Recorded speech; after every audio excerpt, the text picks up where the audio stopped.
اعوذ باللہ السمیع العلیم من الشیطان اللعین الرجیم بسم اللہ الرحمن الرحیم الحمد للہ الملک الحق المبین المتصاغر لعظمتہ جبابرۃ الطاغین المتخاضع لکبریائہ عتاۃ المتمردین المعترف بربوبیتہ سائر الخلق اجمعین والصلاۃ والسلام والتحیۃ والاکرام علی اشرف النبیین وخاتم المرسلین سیدنا و مولانا ابی القاسم محمد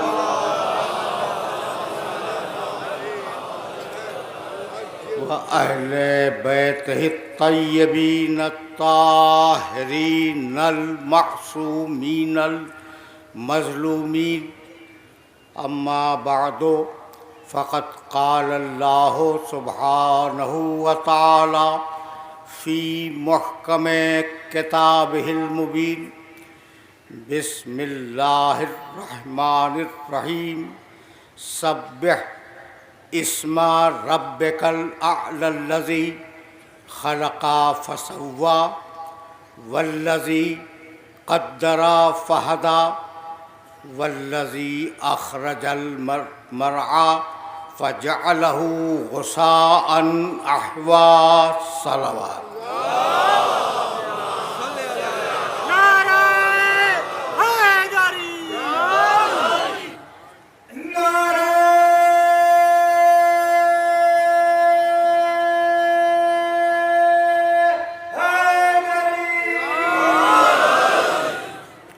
عزیزان محترم،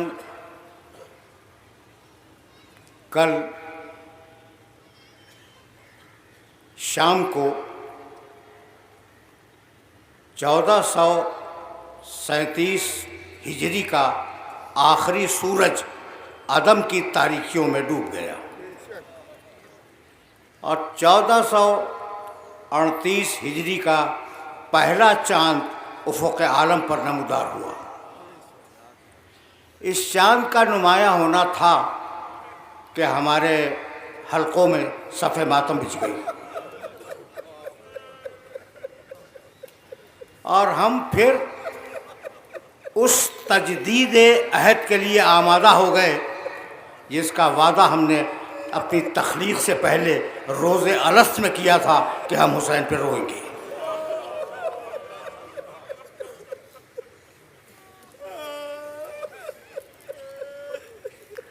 یہ دنیا والوں کو معلوم ہونا چاہیے کہ ہمارا موسم ازاں شروع ہوا اور ہم اپنے ہجری سال کا آغاز غم سے کرتے ہیں، خوشی سے نہیں کرتے۔ اور ہمارا فلسفہ یہ ہے کہ اگر نبی کے بیٹے کے بچنے پر عید قرباں ہو سکتی ہے تو نبی کے بیٹے کے شہید ہونے پر غم کیوں نہیں منایا جا سکتا؟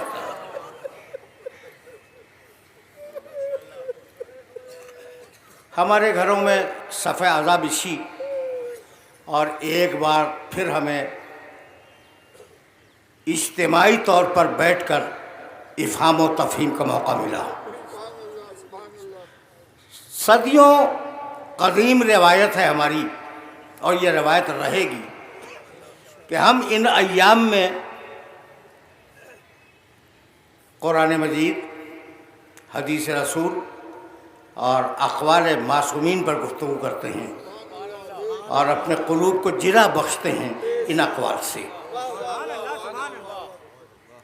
یہ فرش اعضا محبت کا فرش ہے، امن کا فرش ہے، عافیت کا فرش ہے۔ اس کا بچھانے والا کوئی بھی ہو، لیکن جب بچھ جائے تو اس کا میزبان وہ ہے جس نے چکی پیس پیس کے حسین کو پالا تھا.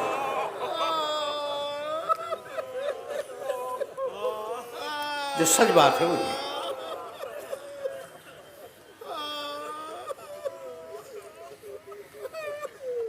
تھوڑی سی زحمت ہے، گفتگو تمہیدی ہے اور پہلا سلسلہ گفتگو ہے، اس لیے چاہوں گا کہ میرے سننے والے میری طرف متوجہ رہیں.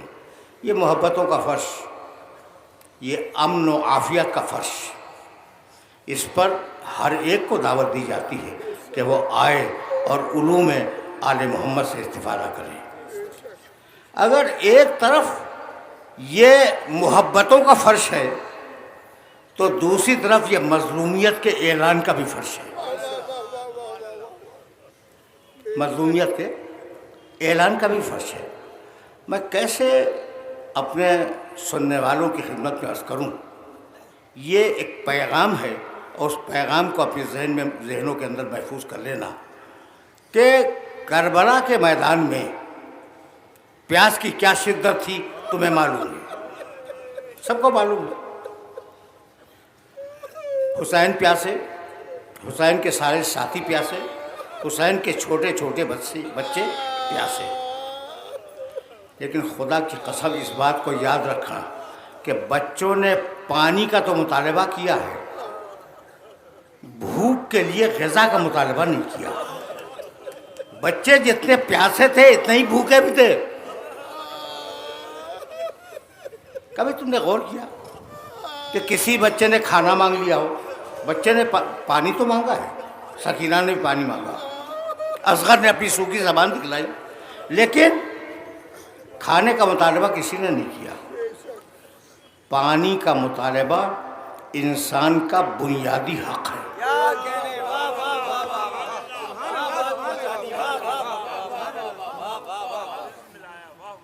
پانی کا مطالبہ انسان کا بنیادی حق ہے. طے کیا حسین ابن علی نے کہ اپنے حق سے دستبردار نہیں ہوں گا. بھائی جملے سننا، یہ پیاس کو اہم سمجھنا. حسین کی پیاس بڑی اہم ہے. جب حسین ابن علی سید سجاد کے پاس آخری وصیت کے لیے آئے ہیں تو کہا بیٹے میرے مدینہ واپس جانے کے بعد میرے چاہنے والوں کو میرا سلام پہنچا دینا. اور اس کے بعد 4 مصرے پڑھے حسین نے. لیتکم فی یوم عاشورا جمیعا تذکرونی، اے میرے چاہنے والوں، کاش تم عاشور کے دن میرے سامنے ہوتے اور تم دیکھتے کیفا استسقی لطفل فابوا یرحمونی، کہ کیسے میں نے چھوٹے بچے کے لیے پانی مانگا اور کیسے جواب میں تیرے ستم آیا. ان سمعتم بغریب او قتیل فاندبونی، اور میرے چاہنے والوں اگر کسی کا ذکر آ جائے کہ فلاں شخص غربت میں مارا گیا تو پہلے مجھ پہ گریا کرنا، بعد میں اس پہ گریا کرنا.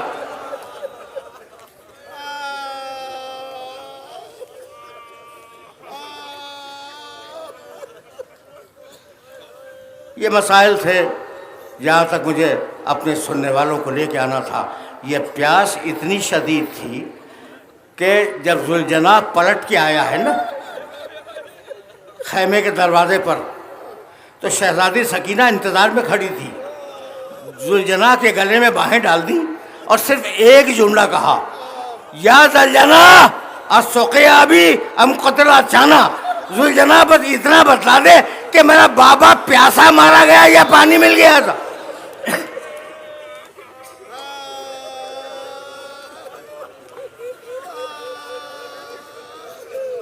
یہ ثبوت ہے اس بات کا. میرے پاس بڑی دلیلیں ہیں، لیکن اب اس سے آگے تو میں نہیں لے جاؤں گا. یہ ثبوت ہے اس بات کا کہ یہ جو جنگ تھی نا کربلا میں، یہ قبیلے کی جنگ نہیں تھی، یہ کسی قوم کی جنگ نہیں تھی، یہ جنگ تھی حقوق کی جنگ، یہ جنگ تھی انسانیت کی جنگ، اور اس جنگ میں ایک طرف سبیل الہی والے تھے، دوسری طرف سبیل الہی کے پامال کرنے والے تھے۔ ہم اپنے موضوع سے متصل ہوئے، سبیل الہی، اللہ کا راستہ۔ میں نے اس سلسلے گفتگو کے لیے سورہ اعلیٰ کی چند آیتوں کی تلاوت کا شرف حاصل کیا۔ سورہ اعلیٰ 30ویں پارے کا مشہور سورہ ہے، اور اس سورے کی ابتدائی کچھ آیتیں میں نے آپ کی خدمت میں پیش کی۔ بسم اللہ الرحمن الرحیم، سبح اسم ربک الاعلیٰ، اپنے بلند نام والے رب کی تسبیح کرو، اس کے نام کی۔ سبح اسم ربک الاعلیٰ، جو تمہارا بلند نام والا اللہ ہے، بڑے نام والا اللہ ہے، اس کی تسبیح کرو۔ الذی خلق فسوی، یہ وہ ہے جس نے خلق کیا اور نوک پلک سے ٹھیک بنایا۔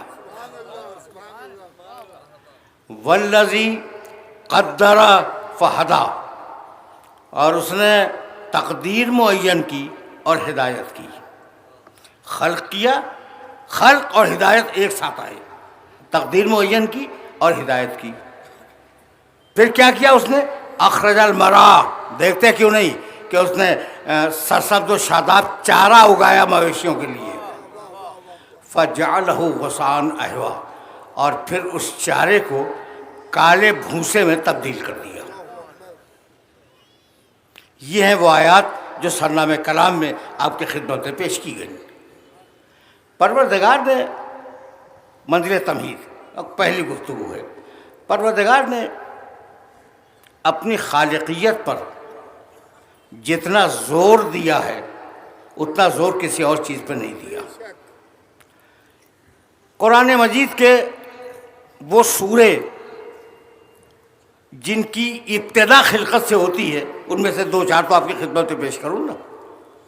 وہ سورے جن کی ابتدا تخلیق سے ہوتی ہے، بسم اللہ الرحمن الرحیم، اقرأ بسم ربک الذی خلق، خلق الانسان من علق، پڑھو اپنے رب کے نام سے جس نے خلق کیا، انسان کو جمع ہوئے خون سے خلق کیا۔ سورہ اعلیٰ، بسم اللہ الرحمن الرحیم، اقرأ بسم ربک الاعلیٰ، اپنے رب اعلیٰ کے نام کی تسبیح پڑھو۔ الذی خلق فسوی، جس نے خلق کیا اور بہترین خلق کیا۔ بسم اللہ الرحمن الرحیم، والتین والزیتون وطور سینین وہذا البلد الامین، لقد خلقنا الانسان فی احسن تقویم ثم رددناہ اسفل سافلین، ہم نے انسان کو احسن تقویم خلق کیا۔ اب آپ دیکھ رہے ہیں کہ کس طریقے سے قرآن مجید سوروں کا آغاز کرتا ہے خلق سے۔ بسم اللہ الرحمن الرحیم، هل أتى على الإنسان حين من الدهر لم يكن شيئا مذكورا إنا خلقنا الإنسان من نطفة أمشاج نبتليه، ہم نے انسان کو خلق کیا ملے ہوئے پانی سے، نبتلی، ہم اس کا امتحان لینا چاہتے تھے۔ فجعلناه سمیعا بصیرا، ہم نے انسان کو قوت سماعت بھی دی اور ہم نے انسان کو قوت بصارت بھی دی۔ سورہ انفطار، یا ایھا الانسان ما غرک بربک الکریم الذی خلقک فسواک فعدلک فی ای صورت ما شاء رکبک۔ میں بہت زیادہ ٹیکس نہیں ڈالنا چاہتا اپنے نوجوان سننے والوں کے ذہنوں کے اوپر، لیکن مجبوریاں تھیں کہ ان آیات کو پیش کرنا تھا۔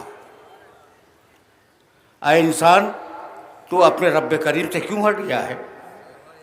یہ تیرا رب کریم وہی ہے جس نے تجھے خلق کیا، سوا کا نوک پلک سے درست بنایا، فعدلک، تیرے عناصر میں عدل قائم کیا، فی ای صورت ما شاء رکبک، اور جیسا چاہا ویسی شکل دے کر تجھے اس دنیا میں بھیج دیا۔ اور محمد و آل محمد سلمان۔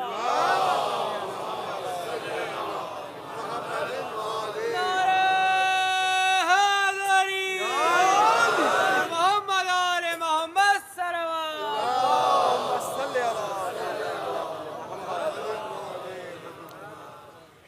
بہت بہت توجہ رکھیے گا، اس لیے کہ اب میں نتیجوں کی طرف آگے بڑھ رہا ہوں۔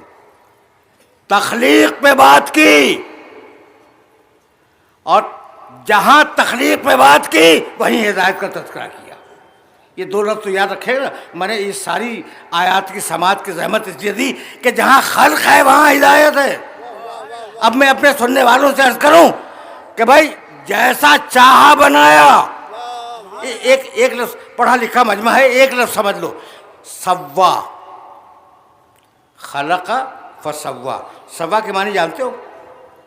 یہ لفظ نکلا ہے تسویے سے، اور تسویے کے معنی جس چیز کی ضرورت جسے ہے وہ پوری دے دی جائے۔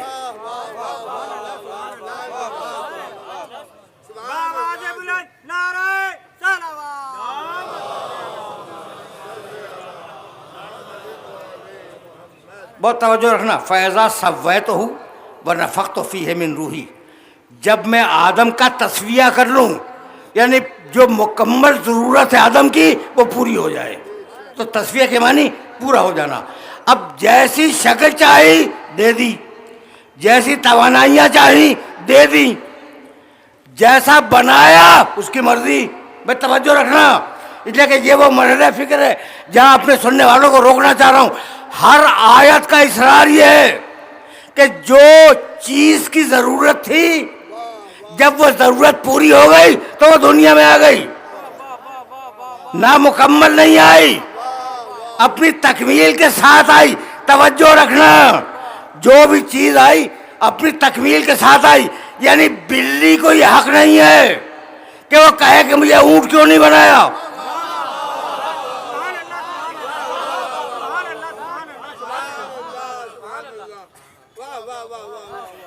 یہ بات واضح ہو رہی ہے، نظام خلق پہ بات کر رہا ہوں میں۔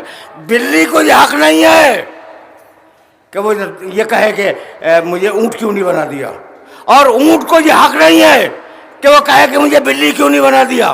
بھائی جتنی ضرورت جس کو تھی اور جس چیز کی تھی وہ مکمل طریقے سے دے دی۔ تو جب نظام خلق اور نظام ہدایت ایک ساتھ ہیں تو اگر خلق میں آپ کو ٹانگ اڑانے کی ضرورت نہیں ہے،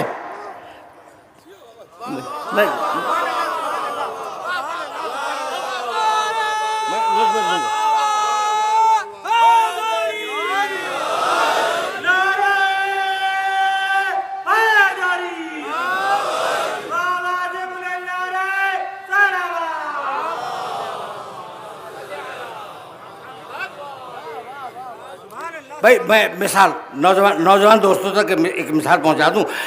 آپ کو ستارے ٹمٹماتے ہوئے گول گول اچھے لگتے ہوں گے، بھائی میری نگاہ کو تو چوکور اچھے لگتے ہیں۔ اگر چوکور بناتا تو کیا خوبصورت ہوتے، اور سورج چاند تکونے ہوتے، وہ مجھے اچھے لگتے، ٹھیک ہے نا؟ تو اگر میں یہ دیکھو ایک بڑے مجمع سے بات کر رہا ہوں، اگر میں یہ کہوں کہ جناب یہ تکونے سورج اور تکونے چاند اگر ہوتے تو بڑا لطف آ جاتا، تو یہ سارا مجمع میری جان کو آ جائے گا کہ آپ کون ہیں اللہ کے کام میں دخل دینے والے؟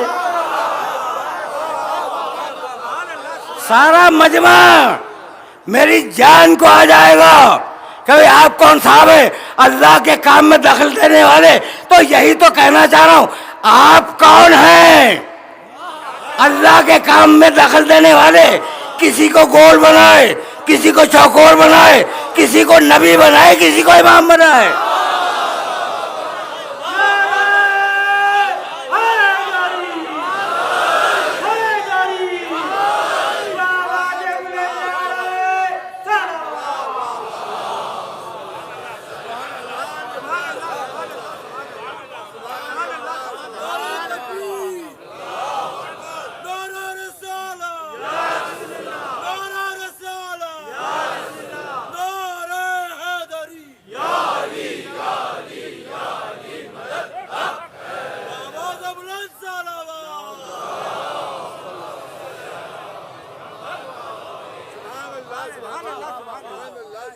فکر اسی مقام سے آگے بڑھ جائے گی۔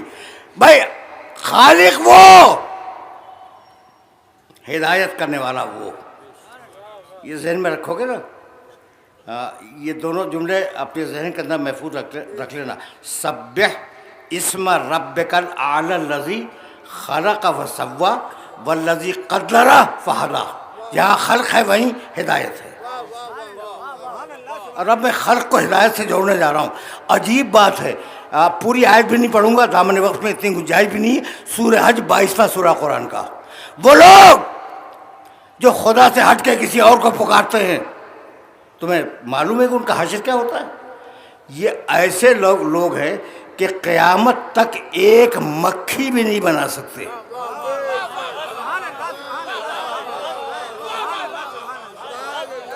لن کے ساتھ جملہ آیا ہے، یہ قیامت تک ایک مکھی. قرآن کا چیلنج ہے بھائی، کلوننگ کرتے رہو، مکھی بنا کے دکھاؤ.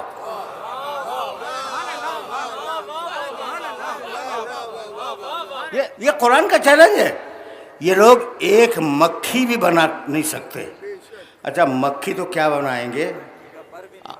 آیت کا نہیں، ایسا نہیں ہے. قرآن نے جو جملہ کہا اتنا بلیغ ہے کہ خدا کی قسم بس اللہ ہی کہہ سکتا تھا. کہنے لگا کہ میاں مکھی تو کیا بناؤ گے؟ مکھی اگر تمہارے کھانے سے ایک ریزہ لے کے اڑ جائے تو تم واپس تک نہیں لے سکتے.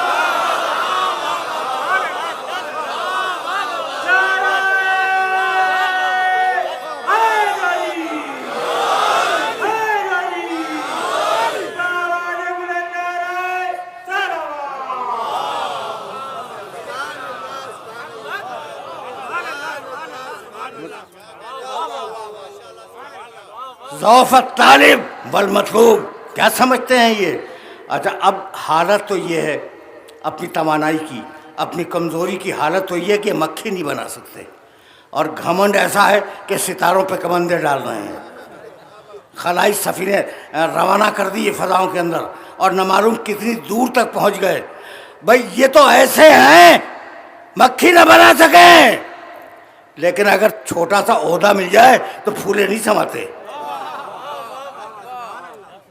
یہ جو تمہارا معاشرہ ہے، اگر چھوٹا سا عہدہ مل جائے تو پھولے نہیں سماتے. چھوٹے چھوٹے عہدوں پہ مر جاتے ہیں، چھوٹی چھوٹی حیثیتوں پہ بک جاتے ہیں. اور تم سے بہتر کون سمجھے گا ان بکنے والوں کو؟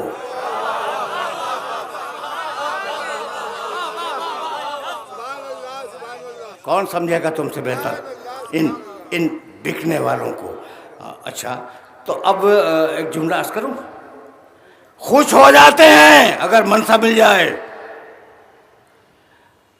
ساری انسانیت کو مخاطب کر رہا ہوں کہ اگر تمہیں کوئی عہدہ مل جائے تو تم خوش ہو جاتے ہو، اور اللہ تم سے اس وقت خوش ہوگا جب تم آدمی بن کے دکھا دو.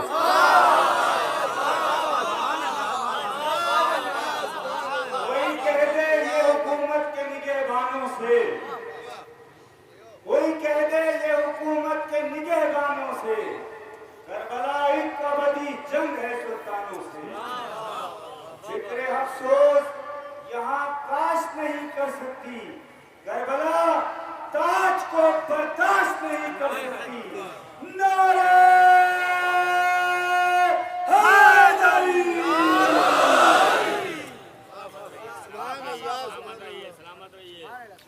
بہت توجہ رہے، تمہیدی گفتگو ہے، اور اگلی تقریروں کے لیے اپنے ماحول کو استوار کر رہا ہوں میں، تاکہ سلسلہ فکر اسی مقام سے آگے بڑھ سکے. تو تم اس وقت خوش ہوتے ہو جب تمہیں عہدے مل جائے.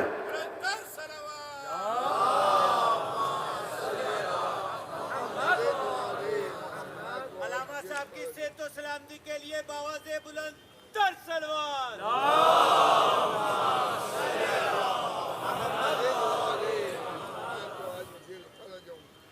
میں نے جملہ کیا کہا؟ میں نے یہ کہا کہ اللہ اس وقت تم سے خوش ہوگا جب تم آدمی بن کے دکھلا دو. یہ پوری کائنات خلق کی ہے تمہارے لیے.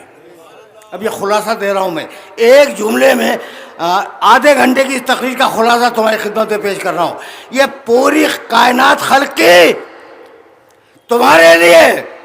بھائی سورج چمکتا ہے تمہارے لیے. آیتیں پڑھوں گا تو بڑا وقت صرف ہوگا, میری بات پہ اعتبار کر لو. یہ ٹکڑے پڑھ رہا ہوں آیت کے, یعنی ترجمے. سورج چمکتا ہے تمہارے لیے, چاند روشنی دیتا ہے تمہارے لیے, دن آتا ہے تمہارے لیے, رات آتی ہے تمہارے لیے, غلوں میں مٹھاس پیدا ہوتی ہے تمہارے لیے, پھل پیدا ہوتے ہیں تمہارے لیے. تو سب کچھ بنایا تمہارے لیے اور تمہیں بنایا اپنے لیے.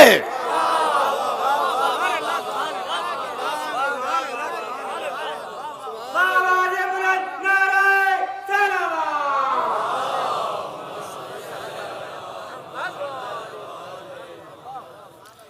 سب کچھ بنایا تمہارے لیے اور تمہیں بنایا اپنے لیے. تو اس کے بن جاؤ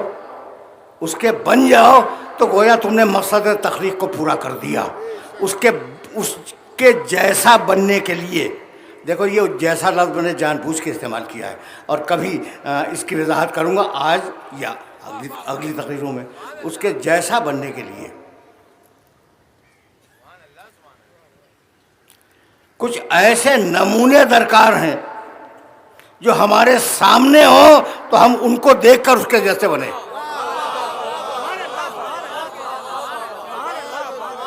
اچھا, تو اس نے پوری کائنات بنائی تمہارے لیے, تمہیں بنایا اپنے لیے. تو کیا اس کا کوئی فائدہ ہو رہا ہے تمہارے بنانے سے؟ نہیں, یہ فائدہ بھی پلٹ کے تمہاری طرف آتا ہے.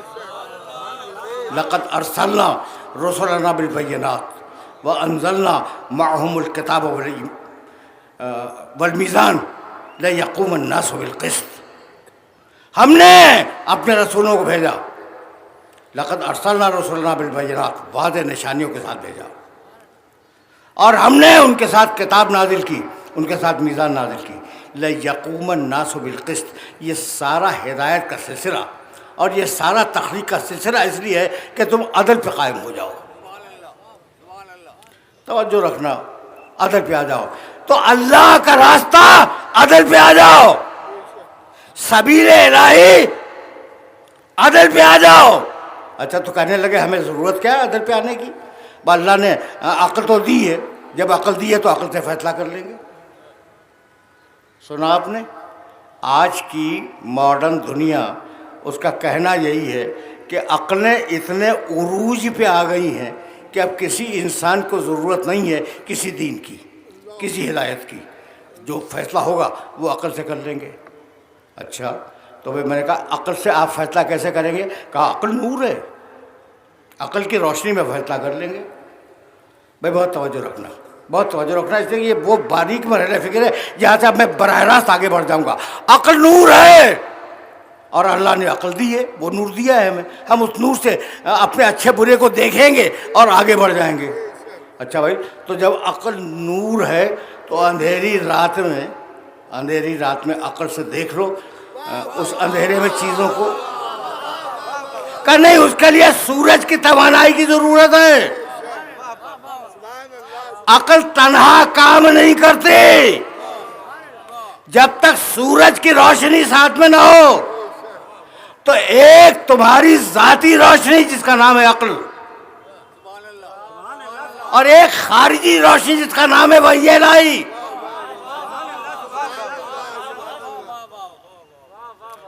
تسلیم کر لیا آپ نے اس بات کو قبول کر لیا نا کہ ایک ذاتی روشنی ہے جو عقل ہے, اور ایک خارجی روشنی ہے وحی الہی جو انسان کو کی عقل کو ہدایت کرتی ہے, انسان کی عقل کو روشنی دکھلاتی ہے. اس کا نام ہے وحی الہی. بس یہاں تک مجھے لانا تھا, اور میں اپنے سننے والوں کو یہاں تک لے کے آ گیا, اور آج کی منزل تمہید بھی تمام ہوئی, اور سلسلہ فکر اب اس مقام سے آگے بڑھ جائے گا. وحی الہی عرض کروں, ابھی عرض کر رہا تھا, اب ایک آیت اور سنتے جاؤ. ان علینا, سورہ واللیل کی آیت ہے, بہت چھوٹی سی. ان علینا للہدیٰ, ہماری ذمہ داری ہے کہ ہم ہدایت کریں. اللہ کہتا ہے ان علینا, ہم پر واجب ہے کہ ہم ہدایت کریں. کبھی تشریف لائے سولجر بازار میں ہدایت کرنے کے لیے؟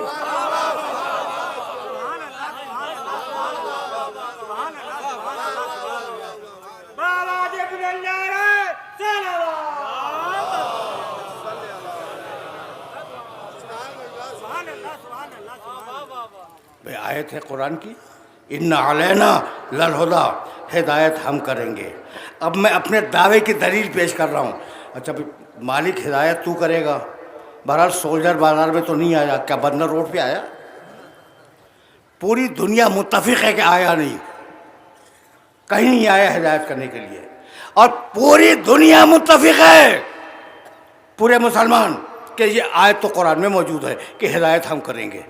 تو اب یا تو کنٹراڈکشن مان لو، اور یا پھر مانو کہ جو بھی اس کی طرف سے ہدایت کرنے کے لیے آئے اس کا عمل اللہ کا عمل ہے۔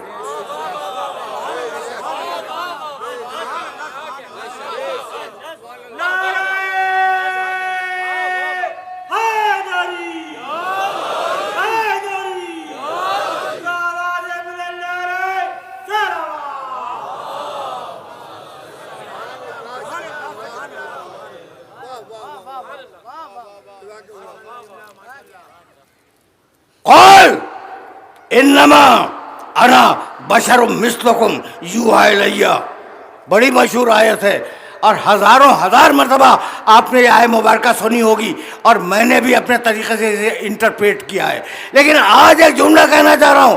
قل، حبیب کہہ دو، انما انا بشر مثلکم، حبیب کہہ دو کہ میں تم جیسا بشر ہوں، یوحی الی، فرق یہ ہے کہ مجھ پر وحی آتی ہے، تم پر وحی نہیں آتی، اتنا سا فرق ہے۔ بھائی سوتا رسول بھی ہے، سوتے آپ بھی، جاگتا رسول بھی ہے، جاگتے آپ بھی، کھاتا رسول بھی ہے، کھاتے آپ بھی۔ رسول میں بھی پیدائش اولاد کی خواہش ہے، آپ میں بھی پیدائش اولاد کی خواہش ہے، تو جو کچھ رسول میں ہے وہ آپ میں ہے، جو کچھ آپ میں ہے وہ رسول میں، فرق ایک اضافے کا ہے، وہ ہے وحی الہی۔ اس بنیاد پہ کہا گیا کہ رسول ہم جیسا۔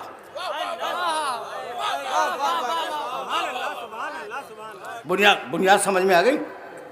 اس بنیاد پہ کہا گیا کہ رسول ہم جیسا، کھاتا رسول بھی ہے، کھاتے ہم بھی ہیں، پیتا رسول بھی ہے، پیتے ہم بھی ہیں، جاگتا رسول بھی ہے، جاگتے ہم بھی ہیں، سوتا رسول بھی ہے، سوتے ہم بھی ہیں۔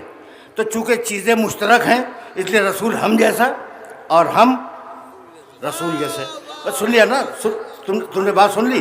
اچھا اب ایک مجھے معاف کر دینا، میں ممبر کی شائستگی کا بڑا خیال رکھتا ہوں، لیکن جی چاہتا ہے کہ کھاتا اونٹ بھی ہے، کھاتے آپ بھی ہیں۔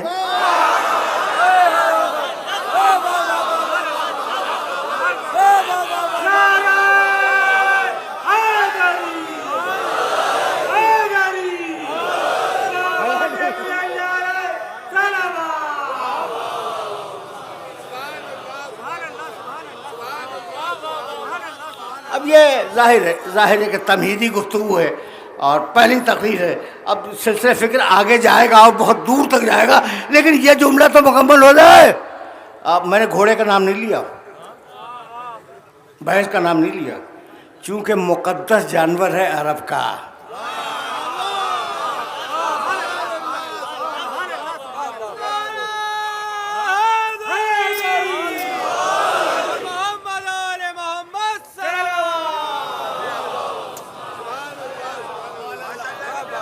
تو کھاتا اونٹ بھی ہے، کھاتے آپ بھی ہیں، پیتا اونٹ بھی ہے، پیتے آپ بھی ہیں، سوتا اونٹ بھی ہے، سوتے آپ بھی ہیں، جاگتا اونٹ بھی ہے، جاگتے آپ بھی ہیں۔ کبھی آپ نے کہا کہ اونٹ ہم جیسا یا ہم اونٹ جیسے؟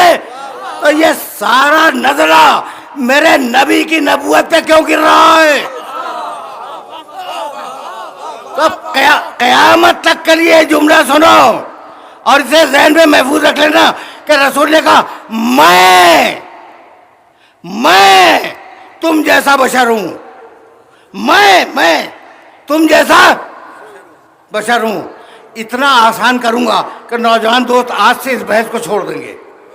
کیا کہا؟ انما، آیت سے انکار نہیں ہے، آیت تو ہے، انما انا بشر مثلکم، میں تم جیسا انسان ہوں، لیکن یہ تو نہیں کہا کہ تم بھی مجھ جیسے ہو۔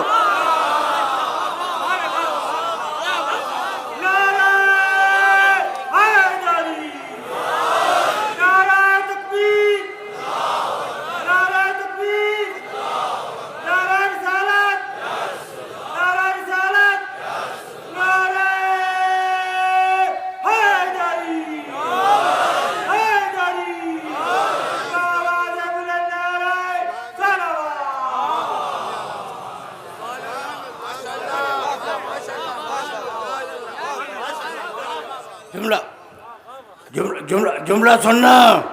میں تم جیسا بشر ہوں. یہ تو نہیں کہا کہ تم بھی مجھ جیسے ہو. میں نے آج سے 17 سال پہلے اسی ممبر سے ایک جملہ کہا تھا. پتہ نہیں اشرف عباس صاحب کو یاد بھی ہے یا نہیں, اور سن بھی رہے ہیں یا نہیں. اب نظر پڑی میری ان کے اوپر. میں آپ نے وقت سے پہلے آج سلام پڑھ دیا. کہاں ہے؟ تو کل سے اس کو آپ صحیح کر لیجئے گا. بس بات ختم ہو گئی.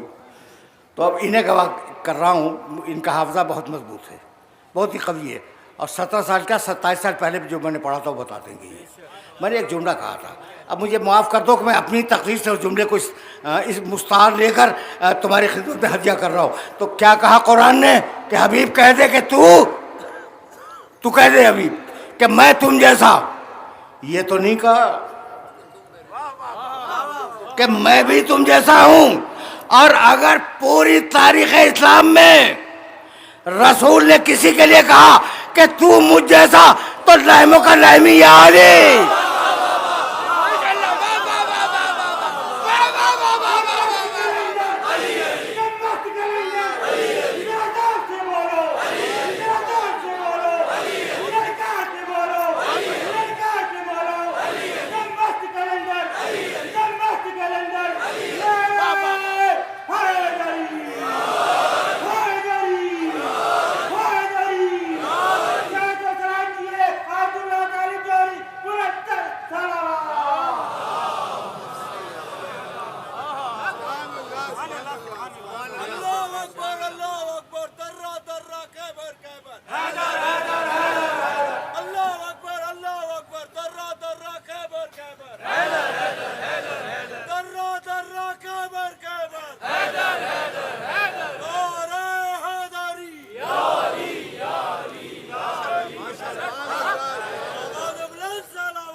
پھر دوہرا رہا ہوں اپنے جملے کو کہ میں تم جیسا بشر ہوں.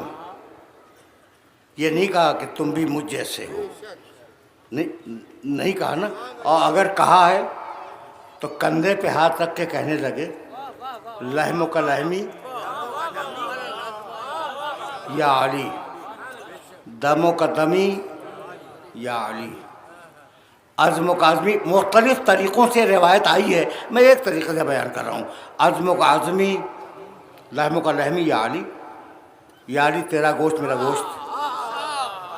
دموں کا دمی یا علی تیرا خون میرا خون. عزم کا عزمی یا علی تیری ہڈیاں میری ہڈیاں. نفس کا نفسی یا علی تیرا نفس میرا نفس. روح کا روحی یا علی تیری روح میری روح. انت منی وانا منک, میں تجھ جیسا تو مجھ جیسا.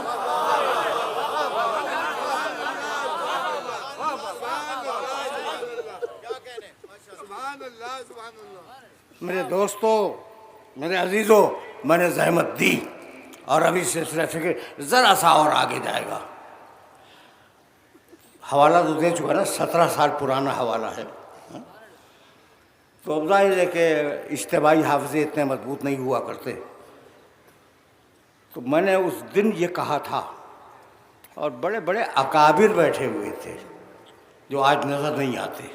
بہت سے اس دنیا سے چلے گئے, بہت سے ہیں پیرانہ سالی کے سبب اب مجلسوں میں شرکت نہیں کیا کرتے. بزرگ علماء بیٹھے ہوئے تھے. تو میں نے ان کے سامنے گنوایا تھا کہ بھئی یہ کتنی مرتبہ رسول نے کہا یا علی, لحم کا لحمی یا علی, دموں کا دمی یا علی, عزم کا عزمی یا علی, روح کا روحی یا علی. ایک روایت میں جسم کا جسمی یا علی, ایک روایت میں نفس کا نفسی یا علی, ایک روایت میں کتنی مرتبہ یا علی کا.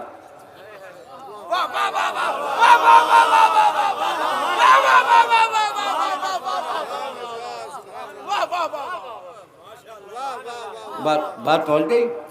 لحم کا لحمی یا علی، دم کا دمی یا علی، عزم کا عزمی یا علی، نفس کا نفسی یا علی، روح کا روحی یا علی، بعد میں ہے جسم کا جسمی یا علی. تو 6 مرتبہ تو کہا نا. اب وہ علماء جو تشریف رکھتے تھے، میں نے اس دن یہ کہا تھا کہ یہ اتنے بزرگ ہیں کہ میں نے پوچھا کہ جناب آپ کی ریش مطہر تو کافی بڑی ہے. کہنے لگے پیارے رسول کی سنت ہے. تشریف فرماتے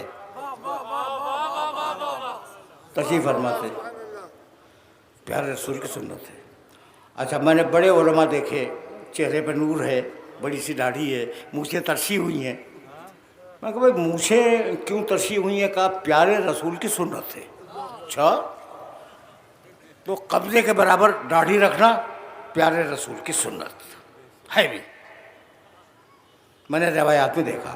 مونچھیں ترشوانا پیارے رسول کی سنت. بہت سے صوفیاء کرام مجھے نظر آئے، ابھی بھی ہیں، دوست ہیں، جاننے والے ہیں، زلفیں رکھتے ہیں. بھئی یہ زلفیں علماء تو سر منڈاتے ہیں، آپ زلفیں رکھتے ہیں؟ کہا یہ بھی پیارے رسول کی سنت ہے. کیا اچھا مسلمان ہے،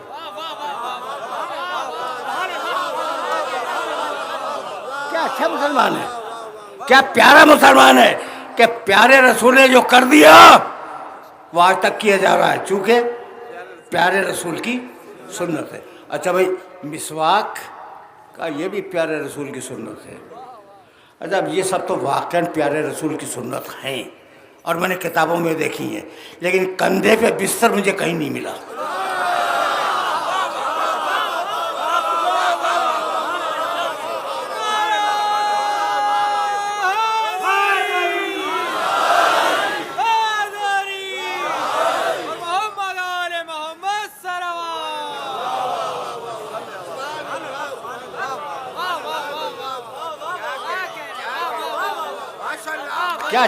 کیا اچھا مسلمان ہے کہ میرا نبی 1500 سال پہلے جو کہہ گیا یا جو کر گیا، مسلمان آج تک اس کی حفاظت کر رہا ہے. مجھے ناز ہے ایسے مسلمان پر. اب اس مسلمان سے کہتا ہوں کہ میرے نبی نے ایک حدیث میں 6 مرتبہ یا علی کہا، تو مولا مان کے نہ صحیح، سنت رسولی سمجھ کے 1 مرتبہ تو کہہ دے.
بس میرے عزیزوں، میرے دوستوں، اب دامن وقت میں گنجائش نہیں ہے. آیا تھا اب میں موضوع پر، لیکن اب دامن وقت میں گنجائش نہیں ہے. انشاءاللہ اگلی تقریروں میں دیکھیں گے. لیکن ایک چونکہ پڑھا لکھا مجمع میرے سامنے بیٹھا ہے، ایک جملہ کہنا چاہ رہا ہوں. بشر تو ہو گئے نا، بشر تو ہو گئے. قل انما انا بشر مثلکم یوحی الی. اب جو جملہ کہنے جا رہا ہوں وہ مجھے سے سنو گے. مشکل ہے کہ کسی اور سے سنو. اور اب بات کو سطح عمومی سے ذرا سا بلند کر رہا ہوں, اور اب دامن وقت میں گنجائش نہیں ہے, ہم دامن مغرب سے قریب ہوتے جا رہے ہیں. لیکن جو جملہ کہنے جا رہا ہوں وہ سن لینا. بھائی دنیا کا سب سے پہلا بشر کون ہے؟ آدم علیہ السلام. ظاہر اس پہ تو کوئی اختلاف ہی نہیں ہے کہ انی خالق بشرا من طین, اے فرشتوں میں مٹی سے ایک بشر پیدا کرنے والا ہوں. فَإِذَا سَوَّيْتُهُ وَنَفَخْتُ فِيهِ مِن رُوحِي فَقَعُوا لَهُ سَاجِدِينَ. جب میں اسے نوک پلک سے ٹھیک بنا لوں, ضرورت کے مطابق ہر چیز مکمل کر دوں, تو تم سب اسے سجدہ کرنا. تو بشر کب آیا؟ تخلیق آدم سے بشریت کا آغاز ہے. دیکھیں میں بات کو آسان ہے, بات مشکل نہیں ہے, لیکن چاہ رہا ہوں کہ اب یہ ہمیشہ کے لیے نوٹ کر کے ذہن میں رکھیے گا تاکہ یہ مسئلہ ہی ختم ہو جائے. تو بشریت کب سے شروع ہوئی؟ آدم سے. آدم سے پہلے بشر تو نہیں تھے. آدم سے پہلے بشر تو نہیں تھے. کچھ بھی ہو, جنات ہوں, فرشتے ہوں, جو بھی ہوں, بشر نہیں تھے. جی کوئی آواز آئی؟ آواز بلند نعرہ صلوات.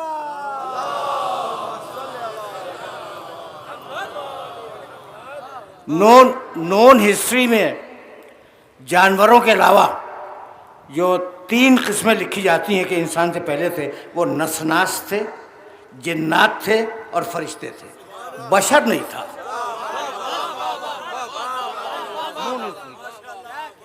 دین جو تاریخ لکھتا ہے انسانیت کی, اس میں یہی لکھتا ہے کہ بشر بعد میں آیا. اس سے پہلے نسناس تھے, نسناس سے پہلے جنات تھے, اور جنوں سے قبل فرشتے تھے. تو آدم سے بشریت کا آغاز ہوا. میں بہت توجہ رہے, اس لیے کہ یہ جملہ میرا سوارت اگر ہو گیا تو میری آج کی محنت بھی سوارت ہے. جو جملہ کہنے جا رہا ہوں میں تم جیسا بشر ہوں, اس جملے کو آج ڈی کوڈ کرنا چاہ رہا ہوں. تو آدم سے بشریت کا آغاز ہوا. مانتے ہیں, سب مانتے ہیں. اچھا ایک روایت پہ آپ کا اعتبار ہے یا نہیں؟ میرے نبی نے کہا کنت نبیًا و آدم بین الماء والطین. آدم بنا نہیں تھا, میں بشر تھا. ایسا ہے؟ نہیں, میں نبی تھا, بشر نہیں تھا. لیکن بشر تو آدم سے شروع ہوگا.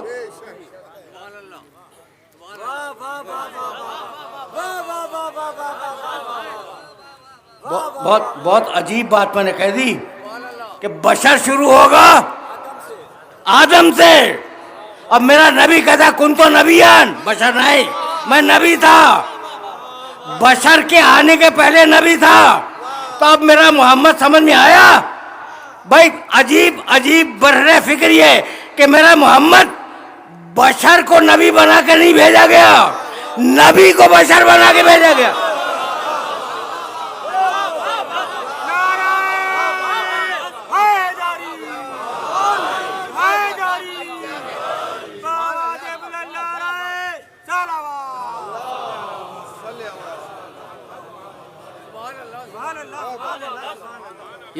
یہ جملہ یاد رکھو گے نا, بس گفتگو اس مرحلے فکر پر رک جائے گی, اس لیے کہ اب دامن وقت گنجائش نہیں ہے, اور محرم کی پہلی تاریخ ہے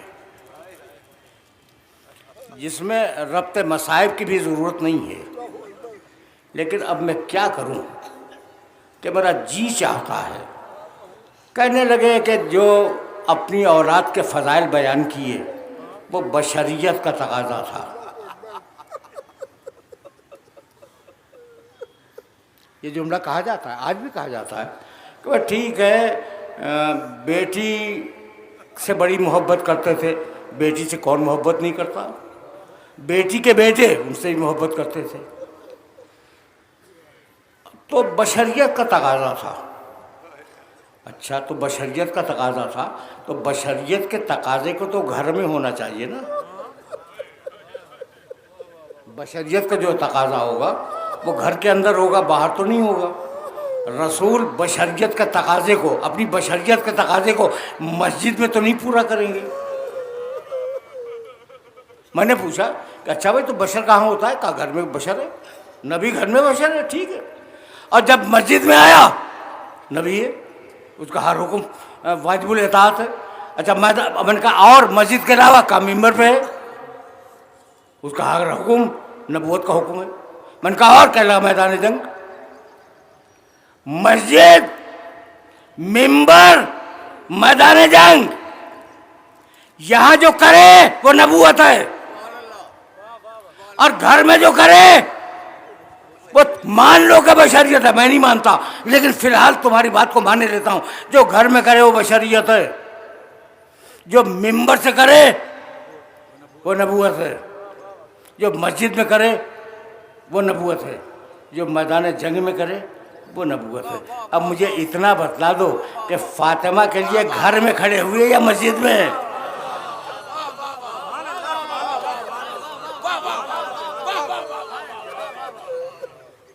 فاطمہ کے لیے رسول گھر میں کھڑے ہوئے یا مسجد میں؟ اور حسنین کے لیے ناقہ جو بنے تو گھر کے اندر یا مسجد میں؟ اور علی کو جو مولا بنایا وہ گھر کی چھت سے یا غدیر کے ممبر سے؟ اس کا مطلب یہ ہے کہ تم نے فضائل آل محمد کو چھپانے کے لیے یہ فرق کیا کہ بشریت یہ ہے اور نبوت یہ ہے۔ ہمارے یہاں پارٹ ٹائم رسول کا کوئی تصور نہیں ہے۔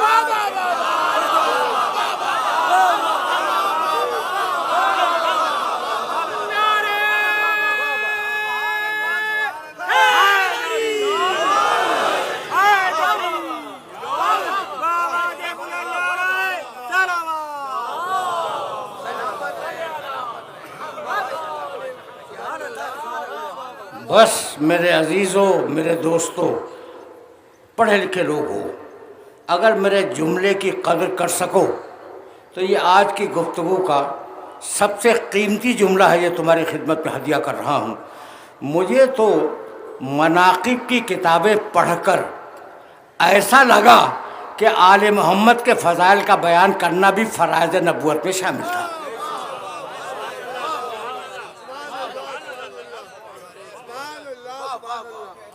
علی کے فضائل بیان کرو، سیدہ کے فضائل بیان کرو، حسن کے فضائل بیان کرو، حسین کے فضائل بیان کرو۔ حسین منی وانا من حسین، ان الحسین مصباح الہدی و سفینۃ النجات، رسول کے جملے ہیں۔ حسین ہدایت کا چراغ ہے، نجات کا سفینہ ہے۔ اور ایک جملہ تو پیغمبر اکرم نے عجیب کہا، کہنے لگے کہ ان لقتل الحسین حرارۃ لا تبرد ابدا، حسین کے قتل کے بعد ایک ایسا جوش پیدا ہوگا جو کبھی ٹھنڈا نہیں ہوگا۔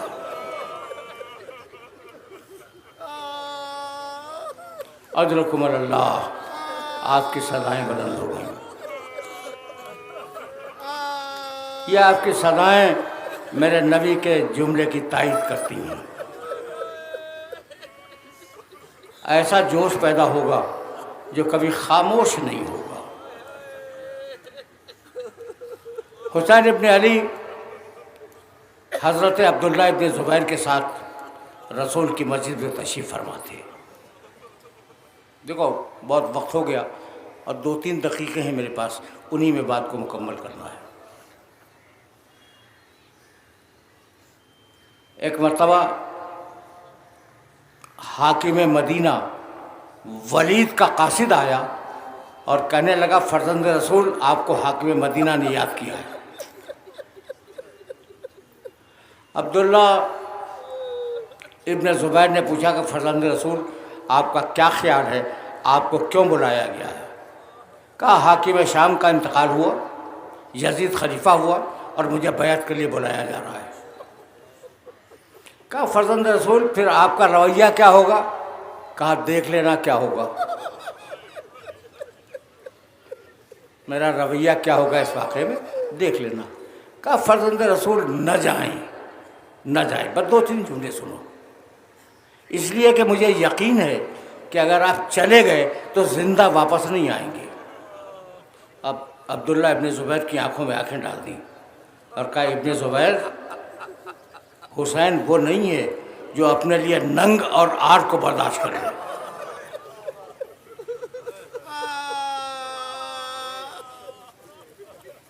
قاصد کو کہا کچھ دیر میں آتا ہوں۔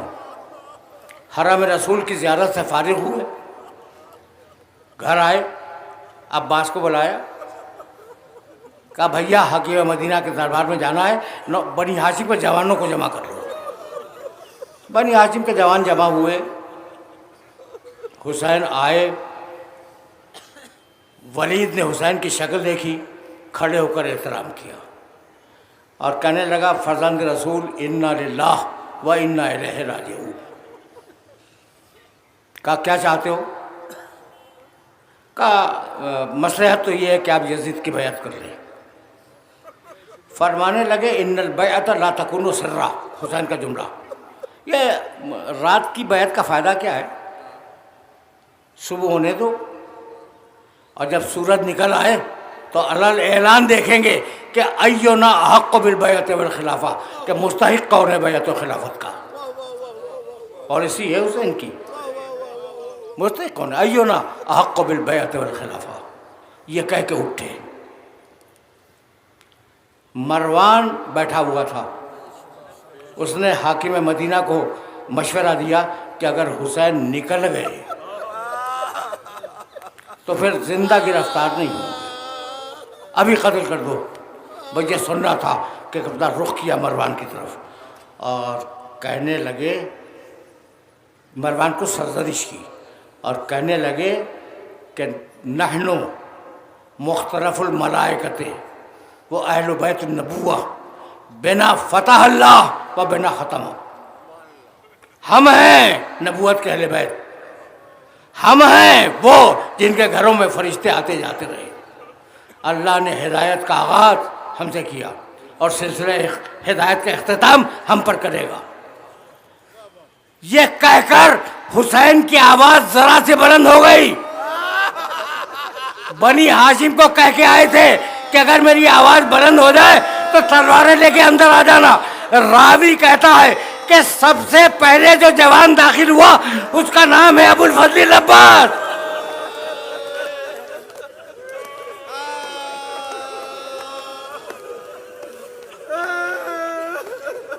اجرکم اللہ، اجرکم اللہ۔ بس میرے دوستو، آج کی تقریر تمام ہوگی۔ کہا بھیا عباس اب مدینہ رہنے کے قابل نہیں ہے۔ آخری جملہ سنو، تم گریہ کر چکے، مجلس پہلی محرم کی مجلس تمام ہو گئی۔ بھیا عباس اب مدینہ رہنے کے قابل نہیں ہے، سامان سفر کی تیاری کرو اور میں جاتا ہوں نانا سے خدا حافظ کراؤں، اماں سے خدا حافظ کراؤں، بھیا سے خدا حافظ کراؤں۔ حسین چلے رسول کی قبر مطہر کی طرف۔ عباس سامان سفر کی تیاری میں مشغول ہوئے۔ دو جملے سنو اور مجھے اجازت دے دو۔ راوی کہتا ہے کہ عباس تو مشغول تھے سامان سفر کی تیاری میں حسین کے پیچھے پیچھے چلا۔ جب رسول کی قبر مطہر پہ جا رہے تھے تو ایسے جمع کے قدم رکھ رہے تھے جیسے کوئی بادشاہ جا رہا ہو۔ آخری جملہ ہے تقریر کا۔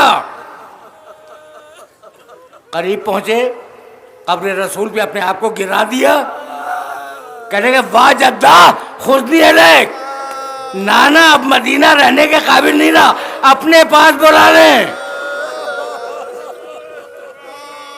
آخری جملہ سنو، آخری جملہ، تقریر تمام ہو گئی۔ خدا حافظ کیا رسول کو، آئے بھائی کی قبر پر۔ راوی کہتا ہے میں پیچھے تھا، بڑی شان اور بڑے شکوہ کے ساتھ جا رہے تھے اور معلوم ہو رہا تھا کہ کوئی دین و دنیا کا بادشاہ جا رہا ہے۔ میں نے حسین کی ایسی شان کبھی نہیں دیکھی۔ نانا سے رخصت ہو لیے، بھائی سے خدا حافظ کر لیا۔ راوی کہتا ہے کہ اب حسین چلے اپنی ماں کی قبر کی طرف۔ میں نے اپنی آنکھوں سے دیکھا کہ جیسے چھوٹا بچہ اپنی ماں کی طرف دوڑتا ہے، بھاگتے جاتے تھے اور یہ کہتے جاتے تھے اماں میں آ گیا، اماں میرا سلام لو، اماں میں تمہاری خدمت